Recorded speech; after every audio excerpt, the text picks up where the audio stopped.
ఆ కృపను మనం ఎలా పొందుకోవాలి, ఆ వాగ్దానాలను ఎలా స్వతంత్రించుకోవాలి, ఆశీర్వాదాలను ఎలా స్వతంత్రించుకోవాలి అని చెప్పేవాళ్ళు ఇవాళ రోజున చాలా తక్కువ మంది. ఎందుకంటే చెప్పిన తర్వాత సంఘానికి వచ్చేవాళ్ళు లేదా మన మాట వినేవాళ్ళు వాటిని ఎలా రిసీవ్ చేసుకుంటారు అనే భయంలో సేవకులు, సంఘ కాపరులు ఉన్నారు ఇవాళ రోజున.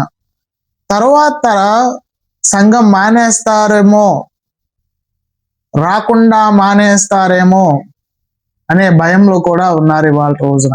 అందువలన దేవుడు వాగ్దానం చేస్తాడని, ఆయన మాట ఇచ్చి తప్పేవాడు కాదని, ఆయన ఖచ్చితంగా ఆశీర్వదిస్తాడని, ఆయన నిన్ను మేలులతో నింపుతాడని, ఆయన నిన్ను నీ సమస్యల నుండి విడిపిస్తాడని చెప్తున్నారు. కానీ వాటిని ఎలా పొందుకోవాలి, వాటిని ఎలా స్వతంత్రించుకోవాలి అనే విషయాలు మటుకు చెప్పడం లేదు ఎక్కడ చూసినా.